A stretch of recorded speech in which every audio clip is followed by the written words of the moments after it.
Fala, galerinha, sejam bem-vindos e bem-vindas a mais um Talk Fla.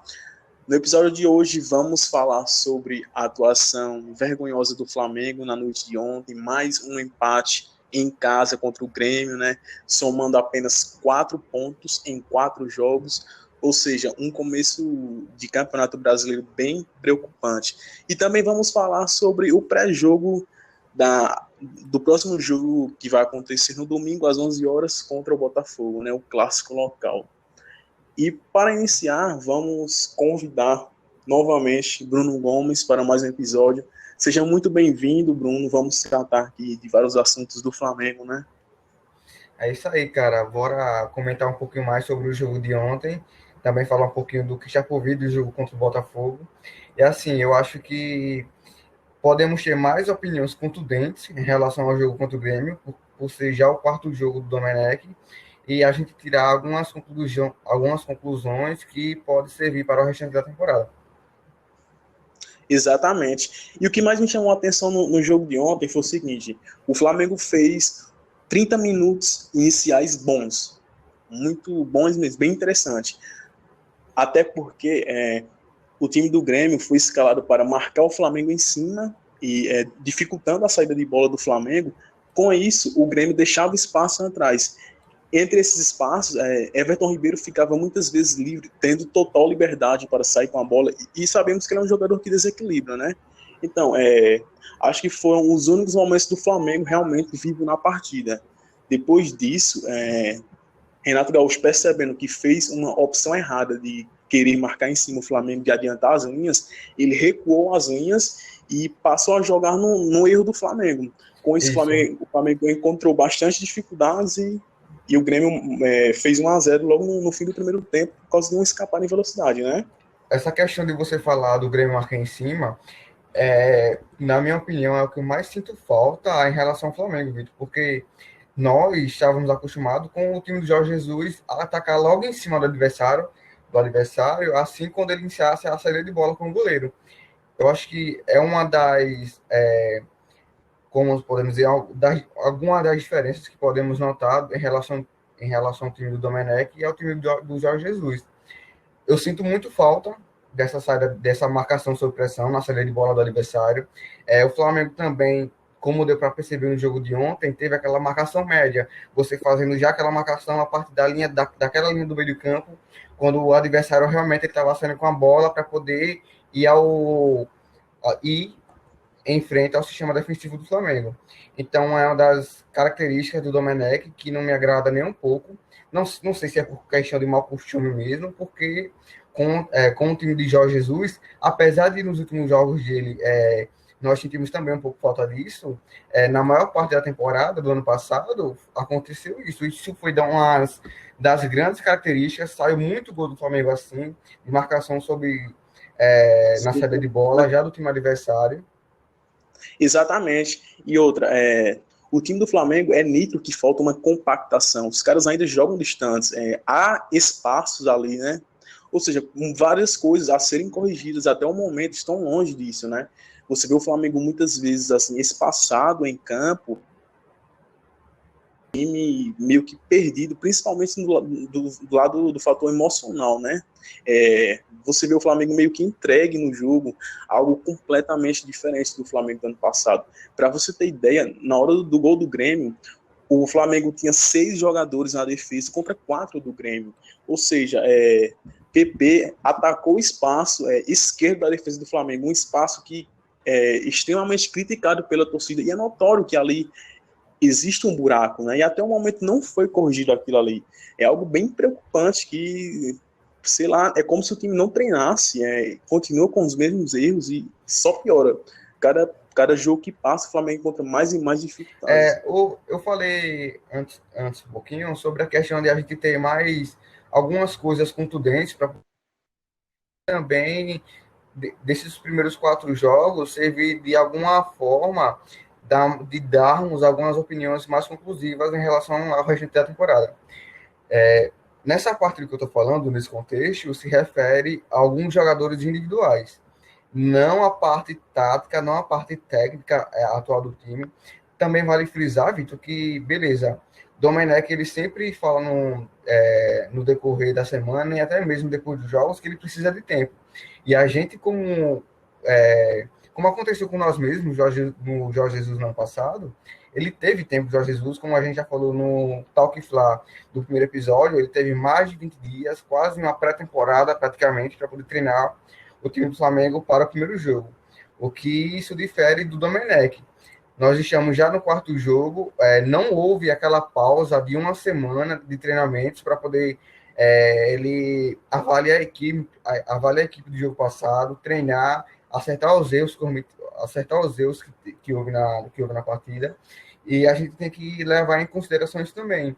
Se é um treinador que foi auxiliar do Guardiola durante 11 anos, nós também temos que levar isso em muita consideração, porque já tem muita gente achando, já tirando conclusões óbvias do Domenech, que é um treinador fraco, que leitura de jogo, beleza, realmente é a primeira temporada do cara aqui no Brasil.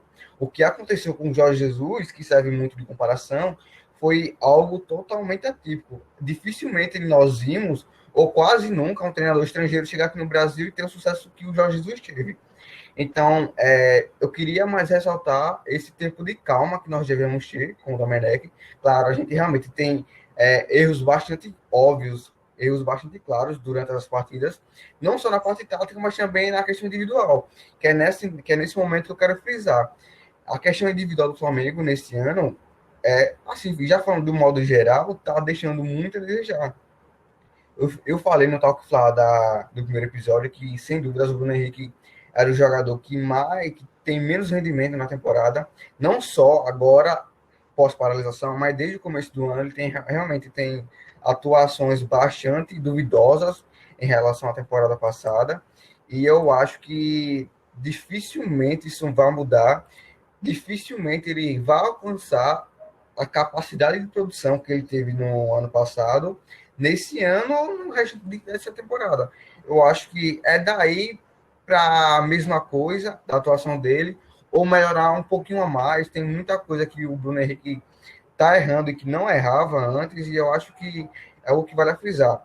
Portanto, nessas avaliações contundentes, nessas avaliações que eu falei, de a gente ter mais opiniões conclusivas, é em relação ao time individual e não em relação à parte tática, porque muito bem, com o decorrer dos jogos, a parte tática com o Domenech, ela pode muito bem desenvolver e, quem sabe, alcançar até o patamar do Jorge Jesus, não na questão de resultados, mas também na questão de desempenho.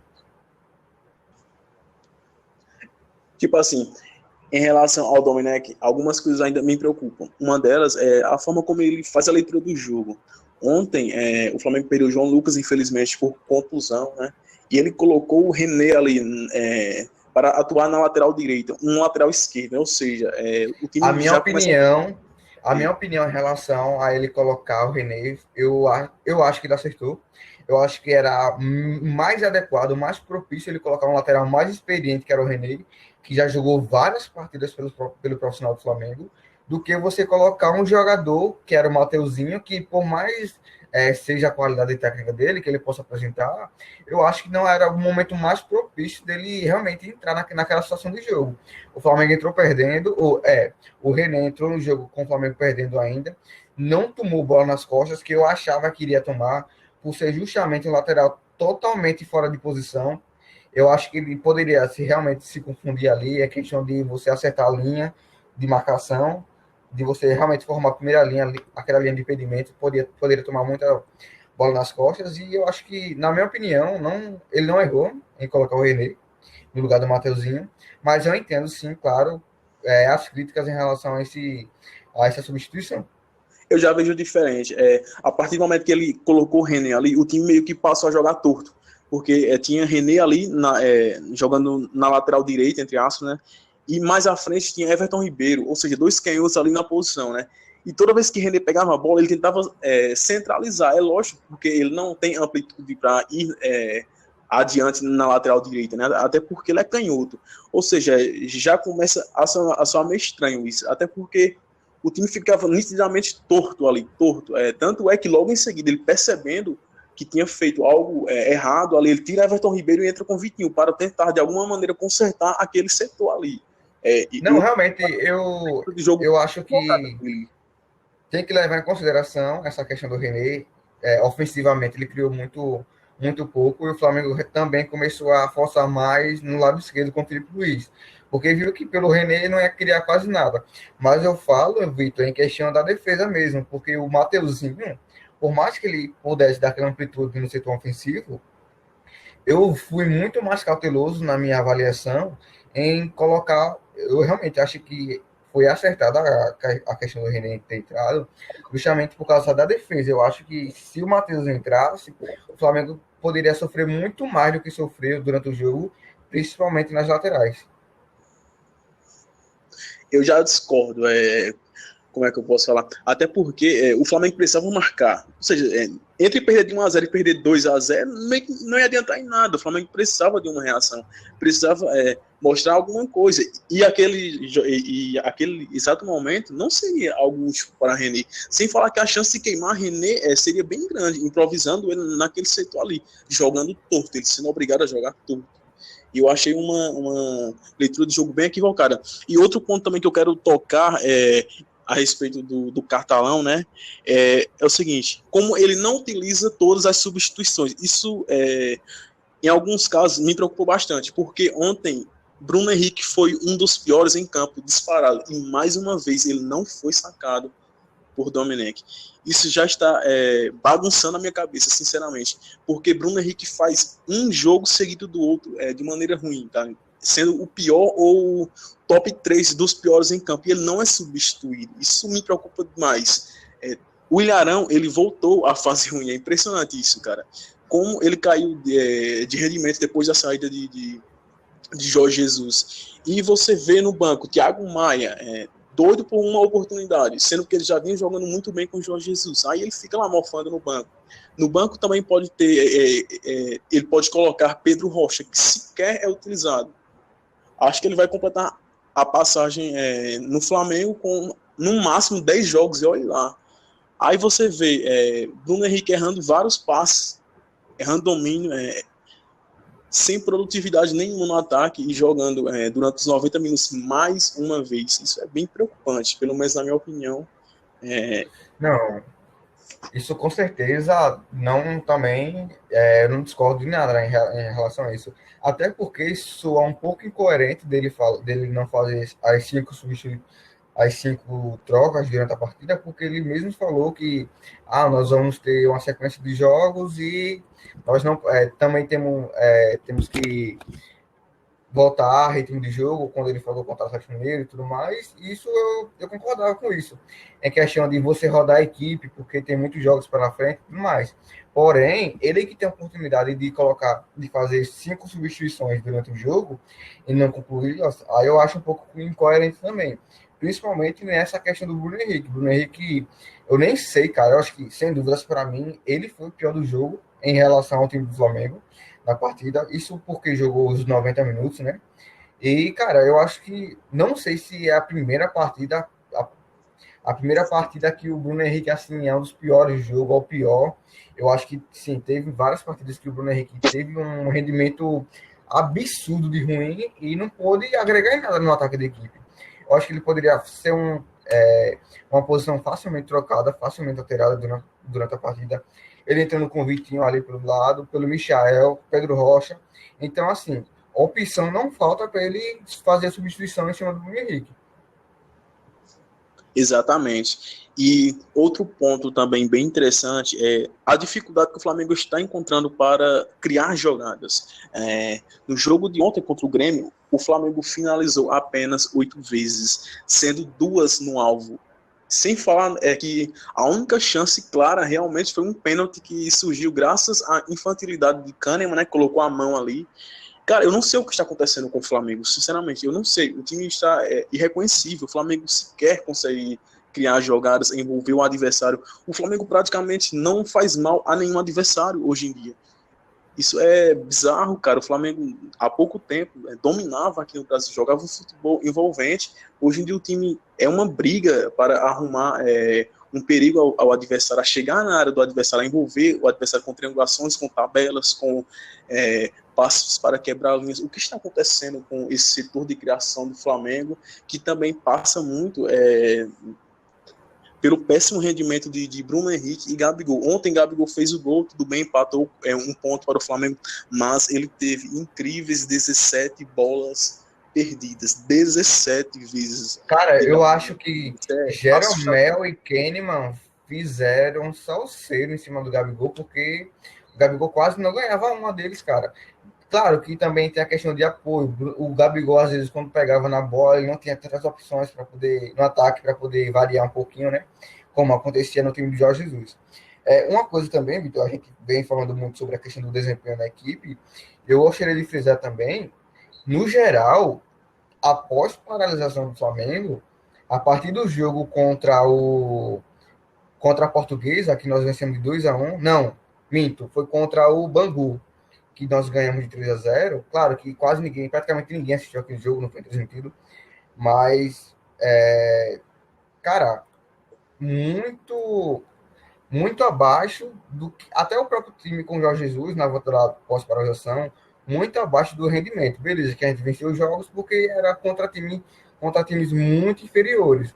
Mas os 2 jogos mais fortes que a gente pegou, que foi contra o Fluminense, nos 2 jogos da final, praticamente, né, com o Jorge Jesus, cara, a atuação do Flamengo foi muito abaixo do esperado, tanto na parte tática, tanto na parte individual de cada jogador.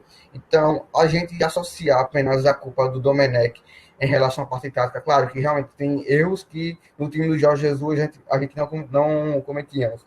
E também a gente só associar a parte tática do Domenech, eu acho que a gente também está um pouco exagerando. Agora, sim, a parte individual, sim, a gente realmente tem que esculachar alguns jogadores que não vem rendendo nada. Exatamente. Principalmente a dupla de ataque do Flamengo, que está há muito tempo deixando a desejar. Everton Ribeiro também, por mais que ontem ele tenha sido o jogador mais lúcido dentro de campo, mas ainda está embaixo. A Arrascaeta também. Cara, Gerson, ele caiu muito de rendimento. Gerson está muito apagado. Ontem, na hora do gol do Grêmio, ele sequer teve coragem para ir atrás do jogador do Grêmio. Ele abandonou a jogada. Foi ridículo. Nesse gol do Grêmio, teve uma parte que acho que algum torcedor filmou, né, a jogada do Grêmio e viu o Gerson. Deu para focar o Gerson voltando, andando, cara. Tipo, lá o time do Grêmio praticamente um contra-ataque, costuma a jogada, rodando a bola, e o Gerson andando, cara, meio fora de sintonia. Totalmente fora de jogo. Isso é irritante demais, cara. Isso é muito irritante.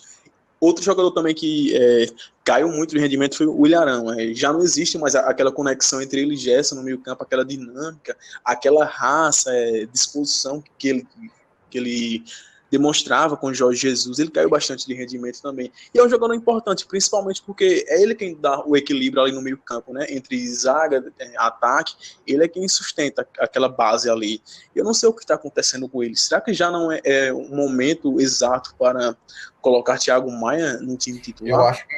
Eu acho que já passou da hora de não só, pelo menos testar o Thiago Maia no jogo, no decorrer do jogo, entrando no segundo tempo, até no final do jogo mesmo, mas eu acho que já passou da hora do Thiago Maia assumir a titularidade no lugar do Ilharão. Claro, você não pode, de um jogo para outro, você colocar o Thiago Maia de titular e já permanecer o Thiago de titular também, para o restante da temporada, para o restante dos jogos. Eu acho que não deve ser assim, eu acho que deve... como é que se diz, exigir algum tipo de disputa entre os dois, alternar em alguns jogos para realmente ter aquela competitividade entre os dois de o Flamengo ser beneficiado, entendeu? De ter 2 jogadores de altíssima qualidade e o Flamengo sair ganhando com isso. Eu acho que já passou da hora do Thiago Maia ser titular, pelo que ele apresentou com o Jorge Jesus no jogo, nas oportunidades que ele teve. Eu acho que sim, acho que já era para ele ter testado. Não só ao Domenech, mas também em relação ao Jorge Jesus. Teve poucos jogos que o Jorge Jesus ele colocou o Thiago Maia, realmente poucos jogos, a gente dá para contar no dedo, e quando ele entrou em campo, ele resolveu praticamente a situação da saída de bola na sua posição. Para mim, Vitor, eu acho que em relação ao time individual do Flamengo, os únicos 3 jogadores que realmente manteram o nível durante o restante da temporada, antes da paralisação também, foram Felipe Luiz, Rodrigo Caio e Diego Alves. Esses, para mim, sem dúvida, são os únicos 3 jogadores que ficaram ali ainda em alto nível, mesmo com a paralisação. E é também a troca de temporada também. São jogadores que jogaram em alto nível quando iniciamos a temporada desse ano. Exatamente. O Rodrigo Caio é o xerife ali da zaga, né? Um dos melhores zagueiros do Brasil. Isso se não for o melhor, né? É ele quem Na posição sustenta dele, eu acho que ele é o melhor. aquela zona ali que é uma bagaceira. Como é? Na posição dele, pelo lado direito, eu acho que ele é o melhor. Apesar do Jeromel ter feito grande partida ontem, Jeromel praticamente, se não fosse aquele gol, todo mundo estaria dizendo que Jeromel e Kahneman colocaram o É, Gabigol no bolso. sempre, Também. sempre tem essa piada mesmo. Então, cara, a respeito do setor de criação do Flamengo, junto com o ataque, junto com a dupla de ataque, né? Estão passando muito a desejar, né? Tudo bem que isso também pode ter o dedo do treinador e tal, mas é aquilo, né? Ele está chegando agora, está ainda em fase de conhecer o elenco, mas, cara, o setor de criação do Flamengo me preocupa bastante. Para você ter ideia, durante essas 4 partidas do Campeonato Brasileiro, o Flamengo deu 52 chutes, sendo que apenas 10 foram em direção ao gol. E outra, o Flamengo criou apenas 12 chances de gol. É muito pouco, cara, é muito pouco para um clube que ganhou tudo na última temporada, para um clube que tem um investimento pesado, para o clube que tem o melhor elenco do Brasil, né? Ou melhor, América do Sul. o melhor elenco da América do Sul, né? Mais correto para se dizer. É muito pouco, cara. Criar apenas 12 chances reais de gol em 4 jogos, cara, isso não é preocupante. Não já passou da hora de fazer alguma mudança, ou mais de uma, no time titular, ali do meio para frente? Eu acho que na defesa eu não mudaria, apesar de eu achar o Léo Pereira um zagueiro muito comum para ser titular do Flamengo. Eu deixaria ele porque o Gustavo Henrique também não é lá essas coisas. O Léo Pereira tem uma qualidade um pouco maior do que em relação à saída de bola, em comparação do Gustavo Henrique, mas essa qualidade, para mim, não é o suficiente para nas condições ideais do Flamengo.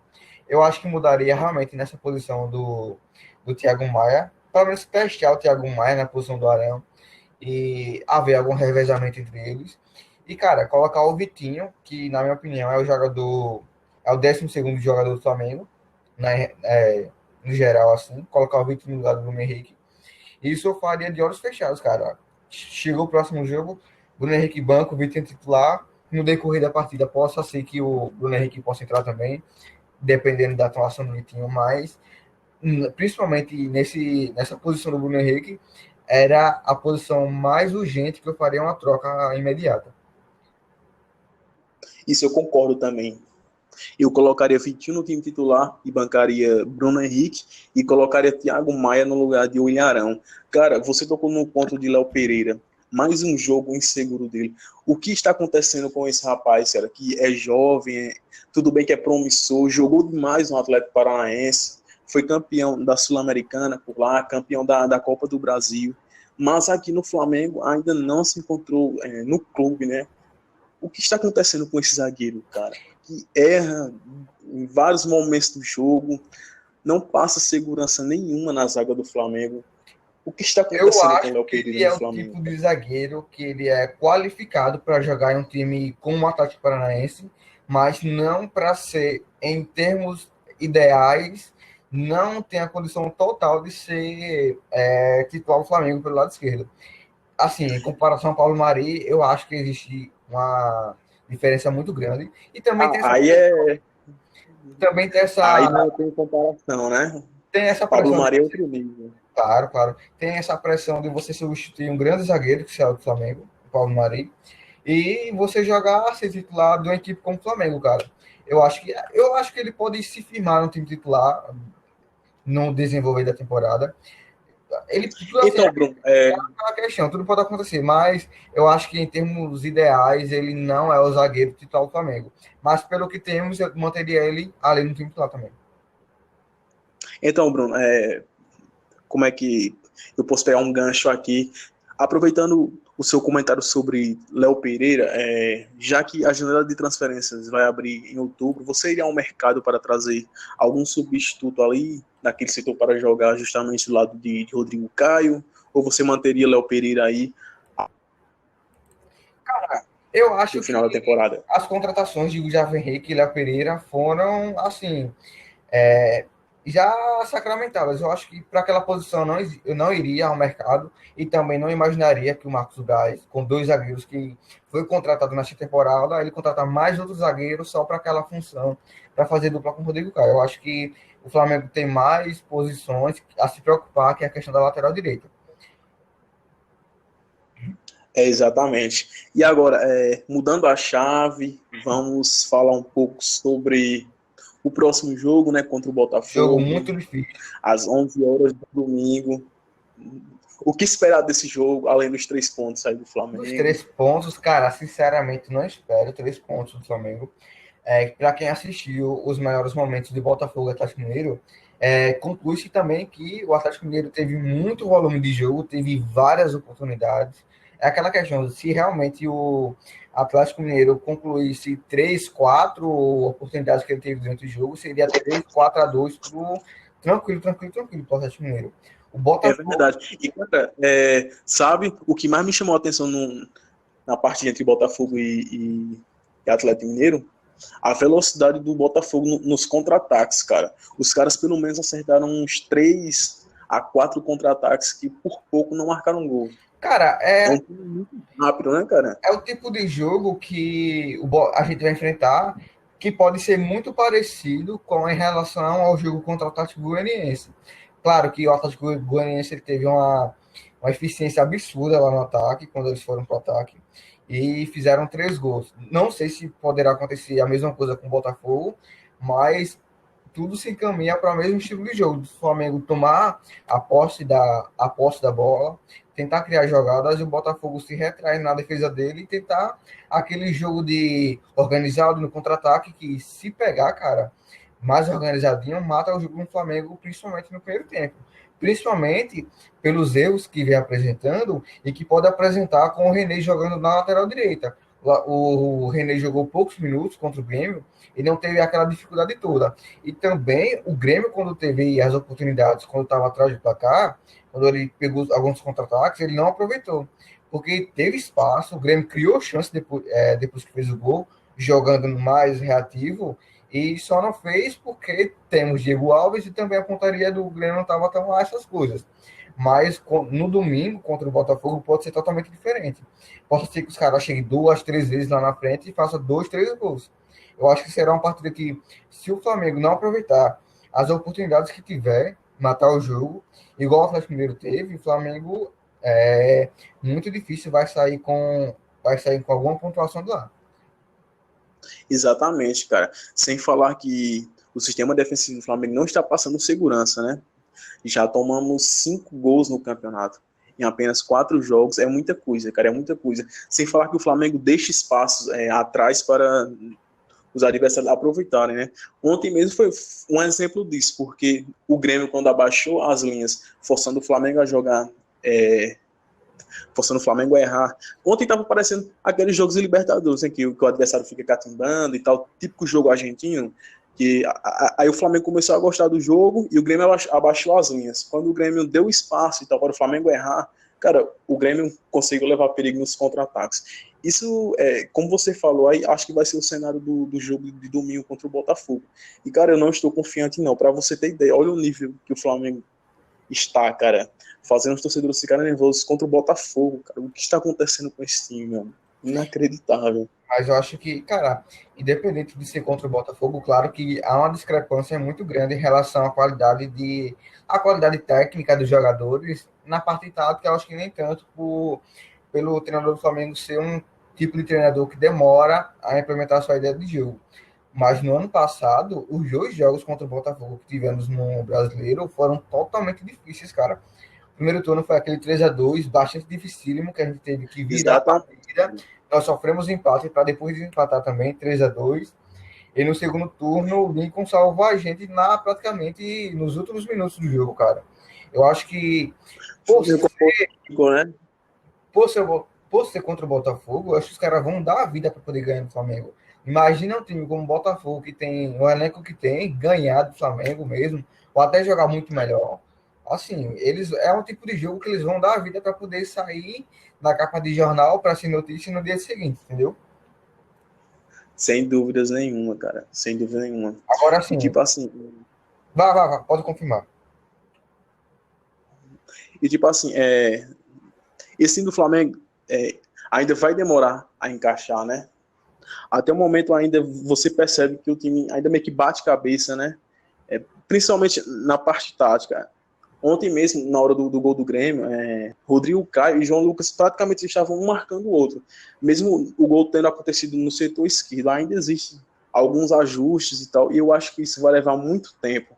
Agora também tem que ver a questão de que o treinador praticamente não vai ter tempo para isso, né? Isso é muito preocupante, porque o time vai perdendo pontos que podem ser muito importantes na reta final do campeonato, né? Em questão de tempo que você falou, o Flamengo joga domingo contra o Botafogo, né? E depois desse jogo contra o Botafogo, terá uma semana inteira de treinamento até jogar contra o Santos, no outro domingo também. Até o dia 17/9, até o dia 17 de setembro, que será a nossa reestreia na Libertadores contra o Independente Del Valle. O Flamengo, nesse tempo todinho, da partida contra o Botafogo até essa partida contra o Independente, durante esse intervalo de jogos, nós só teremos duas semanas cheias para treinamentos, que é nesse período contra o Santos, nós vamos ter depois do jogo contra o Botafogo, e uma semana antes do jogo contra o Independente. O último jogo que nós vamos jogar pelo Brasileirão, antes dessa partida pela Libertadores, é contra o Ceará no dia 12/9. E a partida contra o Independente é no dia 17. Então, será 5 dias aí para a gente treinar, cara, e apresentar a melhor qualidade possível nesse jogo da Libertadores, que, sem dúvidas, é um dos mais importantes do Flamengo do ano. É aquela coisa, né? A cada jogo que vai passando do Flamengo na Libertadores, vai sendo automaticamente, na minha opinião, na minha visão, vai sendo o jogo mais importante do Flamengo do ano como foi no ano passado. Se pensar a cada jogo, de vencer a cada partida, até chegar à final e sermos campeões. Sem dúvidas, né? E o jogo que ia acontecer durante as duas partidas lá no Equador, né, contra o Independente Del Valle e contra o Barcelona, no meio dessas duas partidas o Flamengo enfrentaria o Goiás, mas foi adiado, né? Ou seja, vai ter um pouco mais de tempo para treinar, para ajustar muitas coisas que estão erradas ali. Cara, o Flamengo não pode jogar dessa maneira na Libertadores, porque a Libertadores vai punir, sem dúvida nenhuma, não pode apresentar esse futebol que vem apresentando na Libertadores, nem pensar, não pode de maneira alguma jogar desse jeito aí, um time que praticamente não treina, que praticamente não leva perigo ao adversário, um time que praticamente não cria jogadas, não finaliza da maneira correta. O Flamengo que praticamente não finaliza, e quando vai lá finaliza de maneira errada, cara, tem muita coisa errada ainda.